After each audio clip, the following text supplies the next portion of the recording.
નમસ્કાર, આપ જોઈ રહ્યા છો નેશન પ્લસ ન્યૂઝ. હું છું આપની સાથે હેતલ ભગત. ભગવાન શ્રી સ્વામિનારાયણના છઠ્ઠા આધ્યાત્મિક અનુગામી અને બોચાસણ વાસી અક્ષર પુરુષોત્તમ સ્વામિનારાયણ સંસ્થાનના વડા પરમ પૂજ્ય મહંત સ્વામી મહારાજ વડોદરા ખાતે પધરામણી કરી ચૂક્યા છે. રવિવારે સાંજે તેઓના સ્વાગત માટે યોજાયેલી સ્વાગત સભામાં 10,000 કરતાં પણ વધુ ભાવિક હરિભક્તોએ અનેરી રીતે પૂજ્ય મહંત સ્વામીનું સ્વાગત કર્યું હતું. સામાન્યતઃ દરેક ભાવિક ભક્તોના મનમાં એક એવી ઈચ્છા હોય છે કે તેઓ ભગવાનને કે ગુરુને પોતે જાતે સ્વયં રીતે હાર તોરાથી સન્માનિત કરે. એટલું જ નહીં, પરંતુ પોતાને ભાવતા ભોજનનો થાળ ભગવાન કે ગુરુને અર્પણ કરે.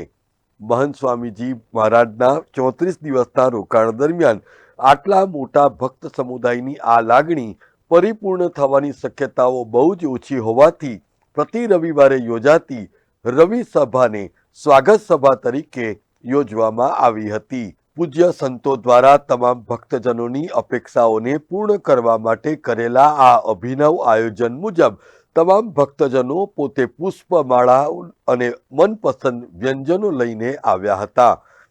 આયોજન પ્રમાણે સમૂહમાં ઉપસ્થિત ભક્તજનોએ પોતાના સ્થાનેથી જ ભગવાનને અને ગુરુને પુષ્પમાળા અર્પણ કરતા હોય એવું અદ્ભુત દ્રશ્ય સર્જાયું હતું.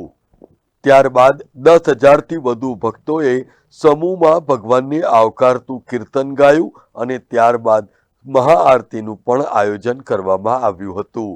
પૂજ્ય મહંત સ્વામીની વિશેષ નિશ્રામાં આયોજિત આ સ્વાગત સભામાં જ્યારે આતશબાજી થઈ ત્યારે BSPSનું અટલાદરા પરિસર પણ જળાહળા થઈ ઉઠ્યું હતું.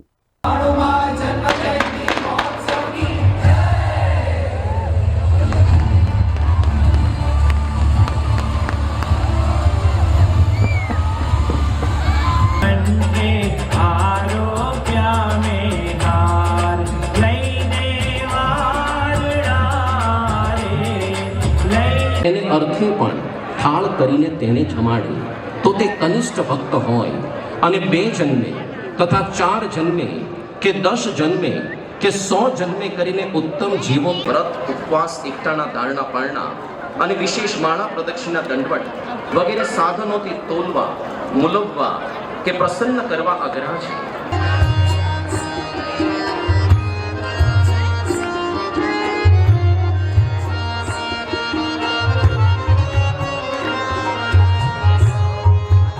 સંતો પણ આપણને હાર અર્પણ કરવા માટે પધારી રહ્યા છે, જેમાં આપની 92મી જન્મ જયંતિ નિમિત્તે 92 ઇંચનો હાર, જેમાં 92 પુષ્પો પર આપના 92 સદગુણો લખેલા છે, તેવો સુંદર હાર અત્યારે સંતો આપને અર્પણ કરી રહ્યા છે.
Bureau report, nation plus news, Vadodara. સમાચારોનો સતત અપડેટ મેળવવા માટે અમારી નેશન પ્લસ ન્યૂઝની YouTube ચેનલને સબસ્ક્રાઇબ કરો, બેલ આઇકન દબાવો અને જોડાયેલા રહો Facebook, Instagram અને Twitter પર.